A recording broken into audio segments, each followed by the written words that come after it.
declarando una palabra especial para mí. Me miraste y a tu forma me diseñaste en lugares celestiales. Con Cristo me sentaste y un nombre nuevo pusiste, y con tu amor me cubriste, y tú me has bendecido con toda bendición de los cielos, y hoy puedo expresar lo que siento aquí dentro de mi ser. Hoy te doy la gloria, la honra y toda la alabanza, que pueda hoy salir de mi alma para ti, para ti.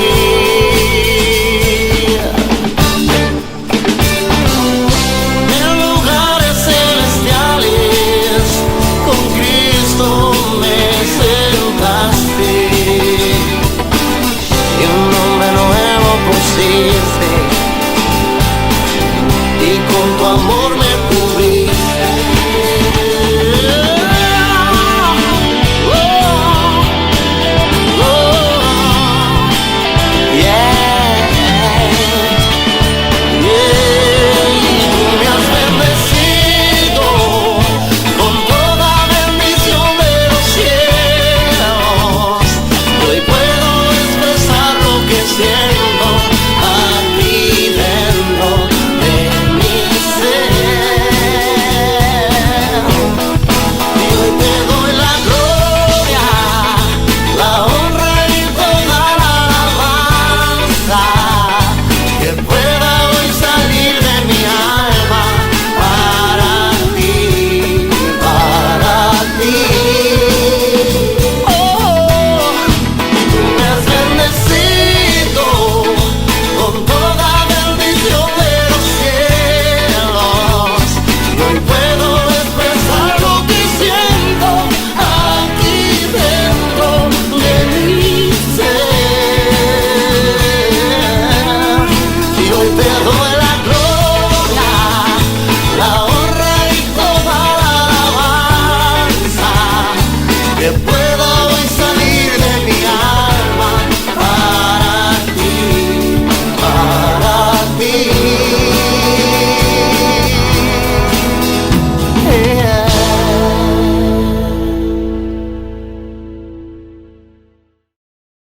El Señor les bendiga, estimados hermanos. Es grato poder estar en esta hora compartiendo con ustedes la palabra del Señor. En el día de hoy ya llevamos 3 semanas compartiendo esta maravillosa oración del Señor Jesucristo en el libro de Juan capítulo 17. En esta oportunidad veremos del versículo 6 en adelante. Veremos esta oración en esta hora de la protección y unidad que Jesús pide al Padre por sus discípulos. Recordando que la oración de Jesucristo del versículo 1 al 5 fue con el propósito de orar por sí mismo para ser glorificado, y por medio de su glorificación, él a su vez glorificar al Padre. Él le dijo que su hora había llegado, el tiempo de cumplir con su misión. La misión, él la ve ya como cumplida, y él pide su glorificación, pero cuya glorificación primeramente tendría que pasar por su muerte, por su resurrección, para luego por su coronación. El versículo 6 nos sirve como un puente de transición entre los versículos 5 a la oración sacerdotal del Señor por sus discípulos. En esta oportunidad veremos la primera parte de la oración por protección y unidad de Jesús por sus discípulos. Primero veremos la base que sirve de intercesión del Señor Jesús, de los versículos 6 al 8, y luego veremos también los motivos de intercesión de Jesucristo por sus discípulos, del versículo 11 al 19. En primer lugar, entonces, veremos la base que sirve de intercesión de Jesús por sus discípulos. El versículo número 6 dice así la palabra del Señor. He manifestado tu nombre a los hombres que del mundo me diste. Tuyos eran y me los diste y han guardado tu palabra. Fíjese lo que dice esta palabra de Dios. He manifestado tu nombre. Pero aquí no quiere decir simplemente el nombre propio de una persona. He manifestado tu nombre, Señor Padre mío, sino en este momento nombre significa todo el carácter, todos los atributos, toda la naturaleza de Dios. He manifestado todo tu ser a tus discípulos, Señor. Lo he hecho. He terminado con esta misión. Nosotros debemos recordar que el nombre de Dios era sagrado para el pueblo judío y ellos estaban impedidos de poder usarlo y solamente lo usaba el sumo sacerdote cuando entraba una vez al año al templo expiando los pecados del pueblo. Yahvé era el nombre de Jehová, que fue reemplazado después por Adonai. Y él dice más adelante, el Señor Jesús en su oración, tuyos eran y me lo diste y han guardado tu palabra. Tuyos eran. ¿A qué se refiere el Señor Jesús? Que todos los seres humanos son creación del Padre en este sentido general, pero me los diste. Entonces aquellos que hicieron profesión de fe, aquellos que creyeron en ti, se les ha dado a ellos un doble prácticamente nacimiento, el nacimiento físico y el nacimiento espiritual. A esto me los diste. Tuyos eran y me los diste, y Él intercede por ellos, han guardado mi palabra.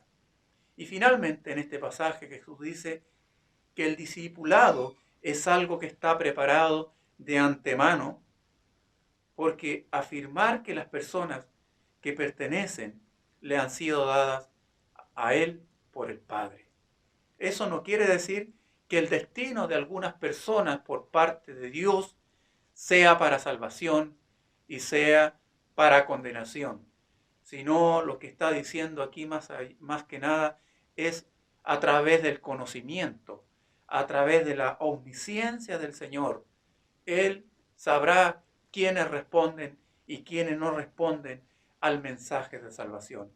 O sea que Jesús mantiene el perfecto equilibrio entre las doctrinas respecto a la soberanía de Dios y también el libre albedrío. Nosotros debemos recordar que en nuestra confesión bautista de 1689, en el punto número 1 respecto al albedrío, dice lo siguiente, que Dios nos ha dotado la voluntad del hombre de una libertad natural y de poder para actuar con elección propia, que no es forzada ni determinada o hacer bien o mal por ninguna necesidad de la naturaleza. Y esto va acompañado de algunos pasajes de la palabra del Señor. El versículo número 7 continúa diciendo, ahora han conocido que todas las cosas me has dado proceden de ti. Mire lo que dice este versículo, que todas las cosas que me has dado proceden de ti. Eso han conocido los discípulos. Los discípulos entonces reconocieron que la misión y la enseñanza de Jesucristo provenían del Padre. Tal vez para nosotros, según nuestro entender, son demasiadas flores que Jesús le tira a los discípulos, porque Él dice, han conocido que todas las cosas que me has dado proceden de ti. A lo mejor es un halago exagerado del Señor Jesús. Sin embargo, hermanos, los discípulos, de una u otra manera, se han mantenido en las buenas y en las malas con el Señor. Recordemos también que en una oportunidad el Señor le hizo una pregunta y Pedro respondió cuando él dijo: Señor, ¿a quién iremos? Solo tú tienes palabras de vida eterna. Hemos llegado a creer y saber que tú eres el Santo de Dios. Así dice Juan en el capítulo 6, versículo 68 al 69. Y de esta manera continúa adelante Jesús diciendo: porque las palabras que me diste les he dado, y ellos las recibieron y han conocido que verdaderamente salí de ti, dice el versículo número 8. Los discípulos conocen que Jesús era divino. O sea, pero este conocimiento no fue un conocimiento automático. Esto fue un proceso tal vez lento, pero un proceso, hermano, ascendente. Y esto también tiene que ser la misma actitud de cada creyente en Cristo, que cada tiempo que vivimos con Él le conocemos más. También recordamos lo que dijo el apóstol Pablo: yo sé en quién he creído y es poderoso para guardarme. Hermanos, cada día nosotros debemos tener un conocimiento, así como los discípulos, que ellos recibieron la palabra y conocieron que verdaderamente Jesucristo había salido del Padre. Mire lo que dice más adelante: y han creído que tú me enviaste. Y esta palabra significa apóstol. Esta palabra significa también misionero. También significa enviado. Enviado con una misión. Que tú me enviaste, Padre. Los discípulos supieron que yo procedo de ti. Que tú me has enviado con un propósito a esta vida. Hay en todo este pasaje, más aún en todo el capítulo, fíjese que una confianza ilusionada de Jesucristo respecto a sus discípulos. Vemos acá una ilusión de Cristo a quienes deja. De hecho, Él expresa estos motivos al Padre. Ellos conocieron, ellos recibieron, y ellos, Padre, ellos han conocido que verdaderamente yo salí de ti. Fíjese el Señor Jesús. Jesús da gracias a Dios por ello. Y Él nunca dudó que ellos no lograrían llevar a cabo la misión que Él les encomendó. A pesar de la simpleza de sus discípulos, a pesar de la sencillez, del contexto en que fueron llamados, a pesar de la dificultad, el Señor aquí afirma plena confianza en ellos. Jesús tenía dos cosas, dos fe en Dios y fe también en estos sencillos hombres. Porque las palabras que me diste les he dado, y ellos las recibieron y han conocido que verdaderamente, Padre, vengo de ti, salí de ti. Es una de las cosas que más entusiasma en el mundo, el pensar que Jesús puso su plena confianza en personas como nosotros, hermanos. Por eso nosotros también no tenemos que desanimarnos ante las debilidades humanas, ni tampoco ante los principios humildes, porque habremos de lanzarnos en confianza a desarrollar la obra que el Padre nos ha encomendado. Somos simples vasijas de barro, pero el Señor ha depositado un tesoro en nosotros. La misión que nos ha encomendado Jesucristo, hermano.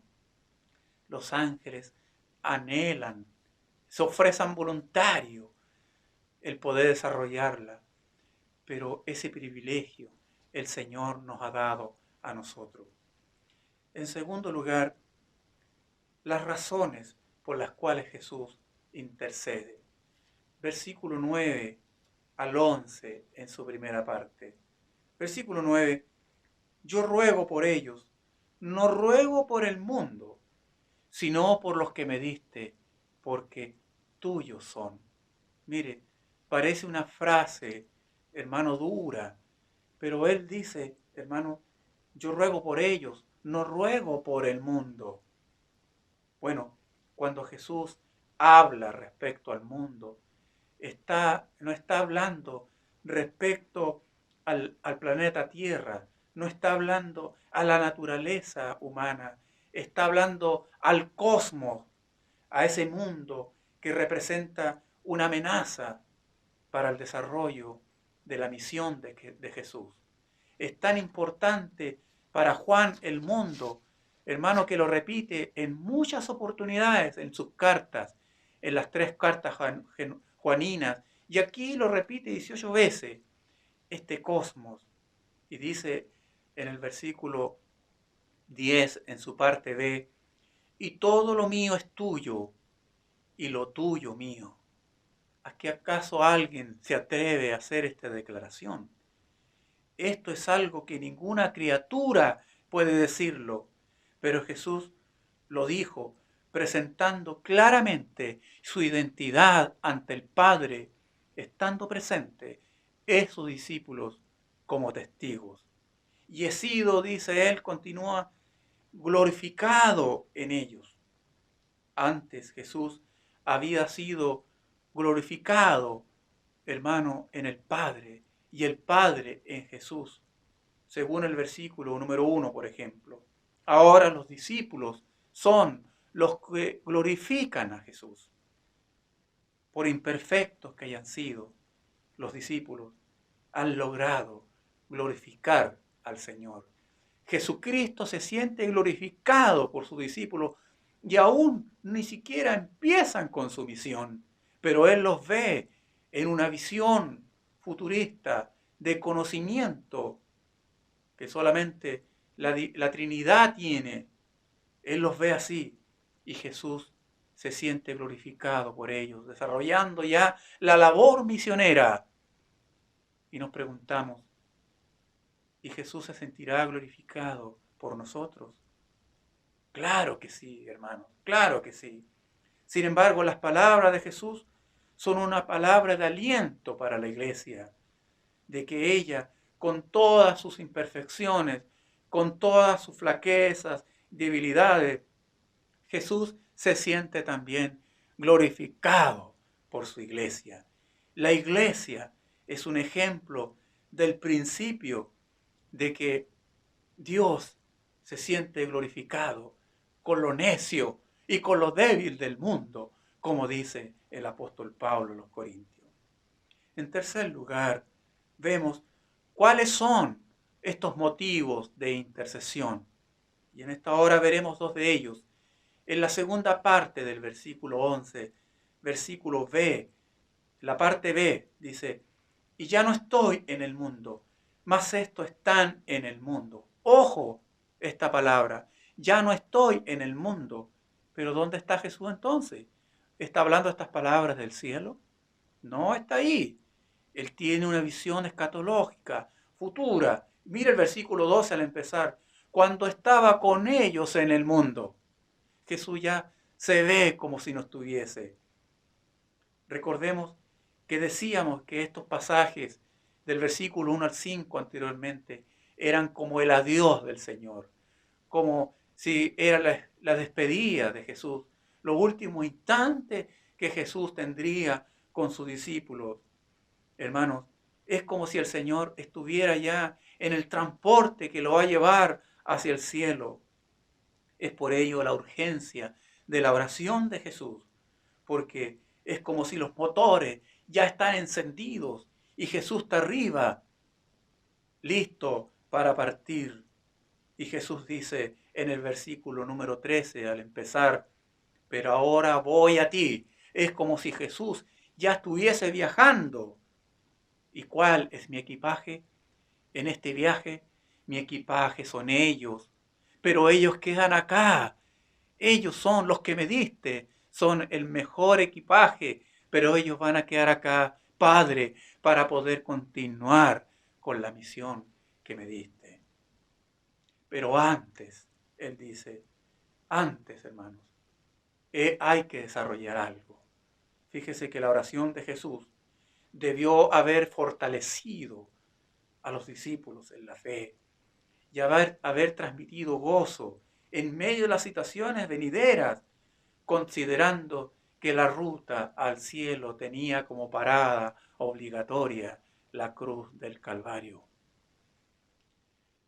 En primer lugar, vemos entonces, hermanos, cuál es el primer motivo de intercesión del Señor Jesús. Número 1, versículo número 11, en su parte C, para que sean guardados. Guárdalos, dice el versículo al final. Guárdalos en tu nombre, dice Jesús. Guárdalos en tu nombre, para que sean uno así como nosotros. Guárdalos. Jesús le pide al Padre entonces que ahora el Padre ocupe el papel de protector. Guárdalos. Y guardar también significa velar por. Padre, vela por ellos. Padre, protégelos también significa. Consérvalos. Manténlos, Padre. Mire la oración de Jesús. Guárdalos. Te los encargo, mi Padre. Y aparece 4 veces esta palabra en el versículo número 11, en el versículo 12, en el versículo 15, también esta palabra de guárdalos. Jesús no está pidiendo que el Padre evite la tentación de los discípulos y aparte el maligno de ellos. No, es por ello, hermano, que nosotros tenemos que tener cuidado con declaraciones positivas que muchas veces se hacen incluso con predicadores conocidos de la palabra, como te declaro sano, te declaro libre de toda enfermedad, te declaro libre de toda deuda, te declaro libre de toda tentación. Y la pregunta es, ¿eso ha sucedido? ¿Las personas han sido libres de enfermedad? ¿Han sido libres de las deudas? ¿Han sido libres de la tentación? Pero no es lo que Jesús está pidiendo por los discípulos. ¿Sabe lo que Él pide? Que los guardes. Guárdalos, Señor. Que los cuides del maligno. Jesús lo que está pidiendo por ellos, hermanos, es protección. Por ello está pidiendo que el Señor los proteja, que el Señor los mantenga, que el Padre los conserve. Eso es lo que pide. Y cuidado también con lo que muchos hoy día están pidiendo y declaran también como una manera de poder manipular a la gente. Pero vamos también a la gente que se deja manipular por ellos. Hay hermanos que no inician el día sin pedir cobertura de su líder espiritual, entre comillas. No hacen nada sin la cobertura, entre comillas, del pastor o del liderazgo. Hermanos, un renombrado líder esta semana decía, escuchaba yo por los medios de comunicación, él decía, muchos pastores han muerto por el coronavirus, pero ¿sabe por qué murieron? Porque no estuvieron bajo la cobertura. Pero en cambio de los pastores de nosotros, solamente uno se murió por el coronavirus y se murió porque él se salió de la cobertura de nosotros. ¿Y cuántos dicen amén? Hermanos, Jesús pidió al Padre que protegiera a sus discípulos de los ataques del maligno, conociendo él mismo, Jesús, lo que significa enfrentarse a la tentación y enfrentarse a la maldad. Jesús le advirtió, usted debe recordar, al mismo Simón, cuando le dijo, Simón, Simón, el diablo os ha pedido para zarandearlos como a trigo. No, ojo, porque es zarandearlos como a trigo. Pero yo he rogado por ti, especialmente, para que no falle tu fe. Y cuando te hayas vuelto a mí, fortalece a tus hermanos. Hermanos queridos, mire lo que dice Jesús en Lucas 22, 31 y 32 que he leído. Él dice que Él ha rogado. No dice yo te he dado la cobertura, ni tampoco he declarado libertad de toda tentación del diablo. Hermanos, Pedro fue tentado por el diablo. ¿Y cuáles fueron los resultados?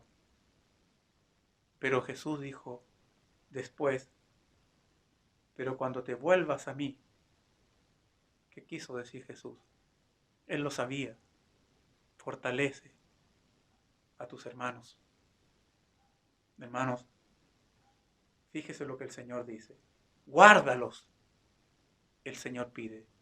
Guárdalos en tu nombre, pidió Jesús. Manténlos aferrados a ti, Padre. Manténlos fieles a ti, aun cuando la barca de su vida parece hundirse. No lo suelte, Señor. No lo suelte por causa de su fe en ti. Esto para nosotros, hermanos, debe ser suficiente, la oración de Cristo.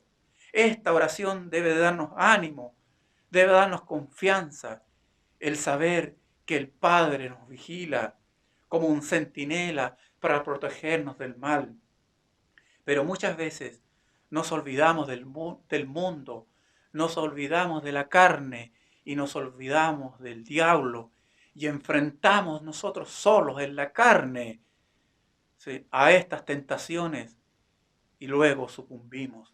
Nos olvidamos del protector, nos olvidamos del Padre que es como un centinela, nos olvidamos del guardador a quien el Jesús pidió su protección. Hermanos, debemos recordar que Lucas 14:13, Jesús fue tentado en el desierto y al final de ese pasaje dice que el diablo se apartó, pero por un tiempo. Versículo número 12 dice, y ninguno de ellos se perdió, sino el hijo de perdición, para que la escritura se cumpliese. Nótese, ponga atención en el versículo número 12. Ninguno de ellos se perdió. Qué importante es la coma.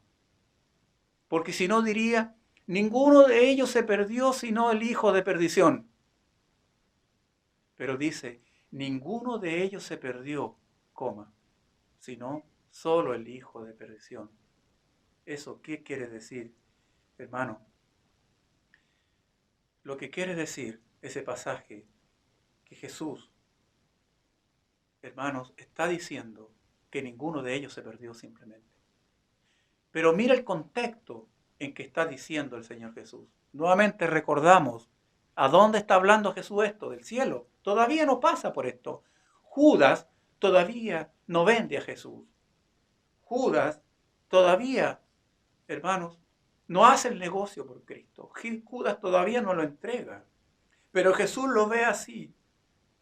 Por eso, hermanos, por eso, si no leemos bien este pasaje y nos pasamos del alto la coma, es como si dijéramos, ninguno de ellos se perdió excepto Judas. Pero lo que pasa es que Judas no era uno de ellos. Jesús dice, ¿era hijo de qué? Hijo de perdición. Hijo de perdición. Este actuó por su propia voluntad. Resistió todo el esfuerzo de Jesús por poder salvarlo. Aun cuando Jesús siempre lo consideró. Incluso lo puso en lugares de importancia, dándole hasta la propia tesorería de los discípulos. Siempre fue considerado. Sin embargo, Judas se resistió a todos los intentos de Cristo y esfuerzo por poder salvarlo. Por lo tanto, solo Él es responsable, porque ninguna oveja de Cristo se pierde, hermanos. No importa las dificultades que tenga que pasar. Señor, guárdalos en tu nombre. Consérvalos, Señor. Manténlos. Presérvalos, Padre. Vela por ellos. para que ninguno se pierda. Pablo dijo también en Romanos capítulo 8, versículo 35, y nos hace una pregunta. ¿Quién nos separará del amor de Cristo? ¿Tribulación? ¿O angustia? ¿O persecución? ¿O hambre? ¿O desnudez? ¿Peligro? ¿O espada? Y continúa más adelante diciendo, ante todas estas cosas somos más que vencedores por aquel que nos amó. Gloria a Dios, hermanos. ¿Sabe, queridos hermanos, cuál es la única razón por la cual usted persevera en la fe? Aún con todas sus caídas, con todas sus flaquezas y con todas sus debilidades. ¿Sabe por qué? Usted y yo perseveramos en la fe a pesar de todas las pruebas, de las dificultades, de las dudas, de nuestros conflictos, de nuestras dudas doctrinales, de nuestras dudas respecto a quién tiene la verdad, las fuentes denominacionales, etc. ¿Sabe por qué usted persevera? Porque Cristo oró por usted, porque Cristo oró por mí. Guárdalos en tu nombre. El versículo 14 continúa diciendo, yo les he dado tu palabra y el mundo los aborreció, porque no son del mundo, como tampoco yo soy del mundo. Dos resultados del discipulado: la protección de Jesús con el regalo de la palabra de Dios y también el odio del mundo. Fíjese ahora en el versículo número 15, ¿cuál es la oración de Jesús? ¿Y qué es lo que ruega? No ruego que lo quites del mundo, sino que los guardes de qué cosa? Del mal. No ruego que los quites.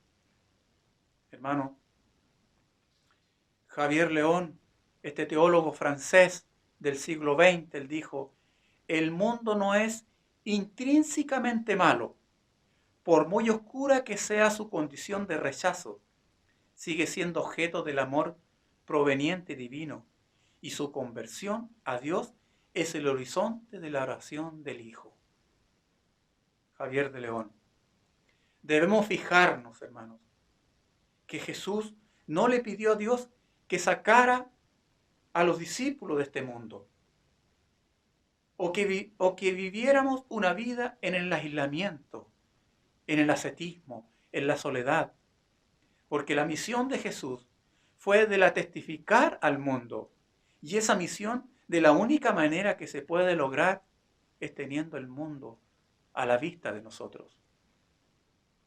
Él no pidió para ellos una posibilidad de evasión, ¿no, hermano? Sino que alcanzaran la victoria. La clase de cristianismo que se refugia en conventos, en monasterios, es de duda ante el llamado del Señor. No es lo que el Señor quiere, porque hemos sido enviados al mundo. No los quites del mundo, Él dice. Por supuesto que necesitamos orar a solas, meditar a solas, cerrar nuestras puertas a solas como el mismo Jesús nos enseñó. Pero hermano, nuestra tarea está en el mundo, en medio de las pruebas y dificultades. El cristiano no debe desear abandonar el mundo, sino conquistar el mundo a través del Evangelio, de la palabra. Versículo 16 dice, no son del mundo, como tampoco yo soy del mundo. Y ahora el 18 dice, como tú me enviaste al mundo, así yo los envío. ¿Y sabe lo que está diciendo Jesús? Lo que está diciendo de nosotros, Cristo nos ha hecho misioneros. Eso es, porque significa la palabra enviados, como ya lo dijimos anteriormente. Somos sus representantes en el mundo. Debemos recordar de que Dios nos ha escogido y consagrado para una tarea especial. Y en esta tarea especial nosotros debemos aprender a amarle, a obedecerle y traer a otros a Cristo para que esos también se reproduzcan y traigan a otros también al conocimiento de la verdad. Jesús, para cumplir la voluntad del Padre, primero tuvo que pasar por la crucifixión y la muerte. Nosotros, los discípulos, también tendremos aflicción por el Evangelio. Algunos irán, hermanos, tal vez al martirio, a la muerte por causa de ello, pero es parte también de seguir los pasos del Maestro. En segundo lugar, Jesús ora para que sean santificados. Mira el versículo 17. Santifícalos en tu verdad. Tu palabra es verdad. Y ahora mire el versículo 19 en la parte B. Para que sean santificados en la verdad. Muy similar al versículo 17. Santifícalos. Jesús no solo pide que los discípulos sean protegidos por el Padre, sino también pide que sean santificados, sean santos, consagrados para esta misión. O sea, significa santifícalos, sean apartados para una misión especial. Sean apartados de lo profano para ahora a un servicio exclusivo de Dios. Mire la oración que hace Jesús. Santifícalos en tu verdad. O sea, para nosotros que vivamos una vida de santidad, como dice Pablo a los Efesios, sed santos como Él es santo. ¿Y sabes por qué debemos ser santos? Como un acto de gratitud, hermano, por aquel que se entregó en plenitud por nosotros. Y este proceso ocurre conociendo la verdad. ¿Y cuál es la verdad? La palabra de Dios. Solamente por medio de la palabra podemos tener un conocimiento acabado. ¿Quién es Jesucristo? ¿Sabe qué, hermanos? Hace unos días me sentí muy emocionado. Fui a dejar algunas cosas a la casa de unos hermanos adultos mayores, porque fui parte también de los voluntarios que salimos a repartir bolsitas para el Día del Niño. Pero lo que me emocionó de el hermano que estaba en la casa, mi hermano adulto mayor, que él tiene problemas auditivos y por tener problemas auditivos él no puede conectarse y ver tal vez los mensajes como muchos de ustedes que en esta hora están viendo y escuchando la palabra de Dios. Pero él, sagradamente, el día domingo, en el horario del culto, se sienta en el sillón y lee la palabra de Dios. ¿Sabe que eso me emocionó tremendamente, hermanos? Aún, hermanos, cuando nosotros tenemos un mundo de ofertas, si te presentas ante el Señor, es porque Jesús oró por ti. Cada vez que vas a la palabra, hermano, se está respondiendo una oración de Jesucristo, hecho al Padre. Se te presentan a lo mejor un mundo de ofertas en internet, de ver otras cosas. Pero si tú vas a la palabra, si tú vas a la oración, si tú permaneces en la comunión, si tú sigues sirviendo a Cristo, si sigues testificando de Cristo, se responde la oración de Jesús hecha al Padre por medio del Espíritu Santo. Pero santifícalos. Quiere decir también que estos van a ser equipados, especialmente en su mente, en su corazón y su carácter, para desarrollar la tarea necesaria por medio de la verdad, que es la palabra. Por lo tanto, para servir a un Dios santo, debemos tener cualidades santas. Dios no solo escoge a personas para una tarea especial, sino también los equipa y los prepara para poder llevar a efecto tal responsabilidad. ¿No cree usted que esta es una buena oración que nosotros debemos tenerla en nuestra vida personal? Señor, santifícame. Santifícame, Señor. Pero, Señor, quiero ser santificado, pero en tu verdad, en tu palabra. Hermanos, al terminar esta palabra del Señor, al meditar en la profunda oración de Jesús por sus discípulos, agradecemos al Padre también, hermanos, por guardarnos. Agradecemos a su Hijo por interceder por nosotros. Agradecemos al Padre por responder a la oración de su Hijo. Y a través de responder a la oración de su Hijo, hemos sido guardados por medio de la verdad de su palabra. Damos gracias a Dios por el único medio, hermano, que nos ha sido dado a nosotros, los seres humanos, para salir por un momento de este mundo físico y conectarnos con el mundo eterno. ¿Sabe cuál es el único medio? Y este privilegio de salir por un momento para conectarnos con la eternidad, la oración. Tenga ganas o usted no tenga ganas de orar, en ese instante usted sale de aquí y se conecta con la eternidad. ¿Usted ha ido allá hoy? ¿Con cuánta frecuencia viaja a la eternidad? Se conecta, hermano, con la Trinidad, se conecta con el Padre. Dios permita que nos conectemos, así como nos conectamos por internet y por las redes sociales, con mucha frecuencia, que nos conectemos, hermanos queridos, con la eternidad, por medio de la oración. Oremos al Señor.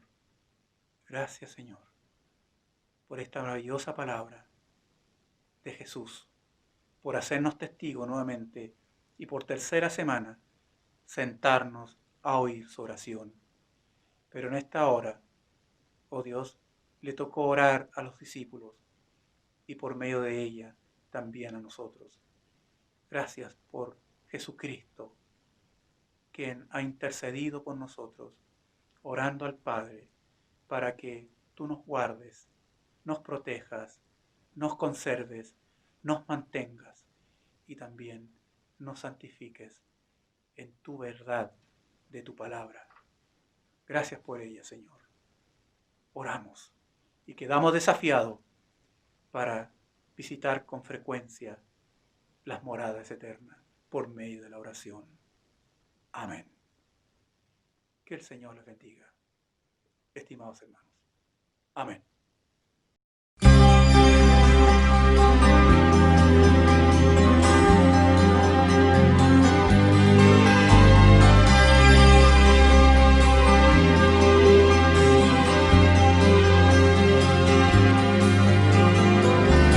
El poder del cristiano está en la oración. El que ora constante vencerá en todo tiempo la tentación. El poder del cristiano está en Jesús. Y Cristo nos dijo, orad siempre, siempre, porque la respuesta está en la oración. Y el enemigo caerá vencido, caerá ante tus pies. Y en toda lucha y en toda prueba tú podrás vencer. Si oras ferviente con toda tu mente y tu corazón,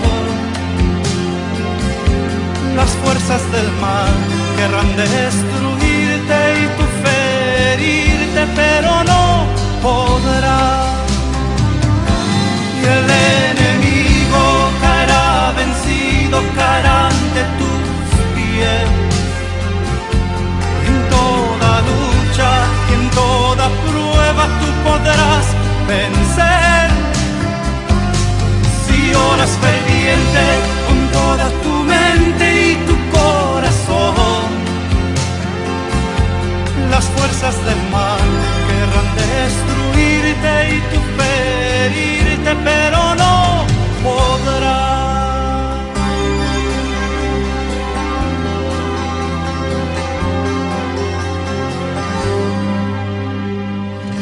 El poder del cristiano está está en la oración. El que ora constante vencerá en todo tiempo la tentación. El poder del cristiano está en Jesús. Y Cristo nos dijo, orad siempre, siempre, porque la respuesta está